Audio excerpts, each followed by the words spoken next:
Hi, my name is Meredith, and I'm a student studying psychology from Canada. My question is very simple. How can you say that men and women, that there's no sexism when the very setup of this conference is sexist? For example, the men are seated in front of the women. Can you repeat the question a bit slowly, sister? Yes. Why is it that the men are seated in front of the women? The very structure of this conference is sexist. Why is that? MashaAllah, sister, that's a very good question. That why aren't the women seated in front? No, why are we not, if you're going to separate us, how come we're not left to the right? Correct. Right. Why is one in front sister, of the other? That's a very good question. That why are the women, if you believe in equal, why not left and right? Why not? It's a very good question, sister. Because the Quran says in Surah Nur, chapter number 24, verse number 30, say to the believing man that he should lower his gaze and guard his modesty. Whenever a man looks at a woman, any brazen thought comes in his mind, he should lower his gaze. Now, if the women are sitting on my right, I will only have to speak looking on the left. You know, because I cannot look at them. Yeah, I can look at everyone. Sister, I cannot see your face also from here. You may look at my direction. If you want to see me close, you can see on the screen there, no problem. But for me, the Quran says, the moment I look at a woman, I should lower my gaze. Unless she's my wife, or she's my mother, she's my daughter. And if someone says that someone looks at a woman and nothing happens to him, then he requires a psychiatrist. So if you were here, I would talk to you like that. So you'll tell me, what an ill-mannered man is this? You know, showing me his back. Now my gaze is there. Knowing the microphone, I cannot see you.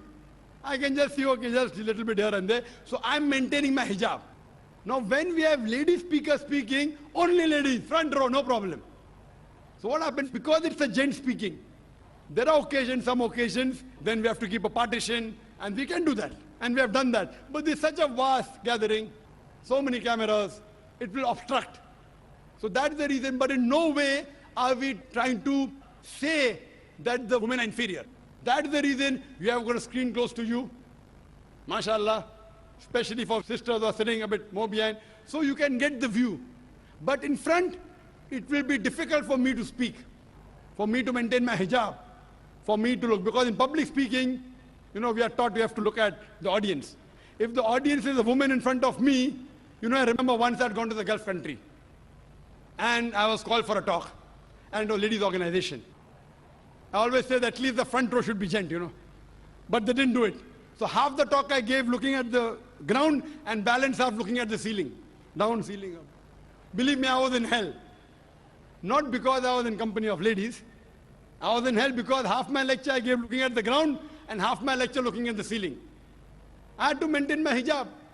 Here I can talk to the person, I can look at him, I can stare at him. If he's sleeping, I stare at him, he stops sleeping, you know.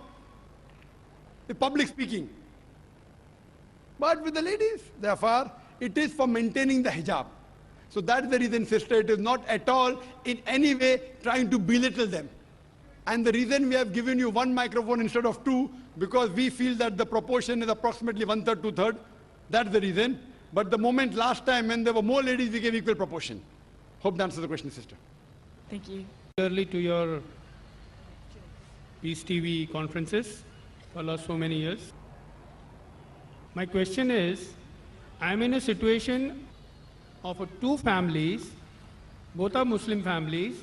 I know the boy, I know the girl, the families. I have been the media coordinator of those boy and girl, and they are going to get married. So can a non-Muslim be a witness of the agreeing family and the boy and girl to the nikah? Brother asked a very good question.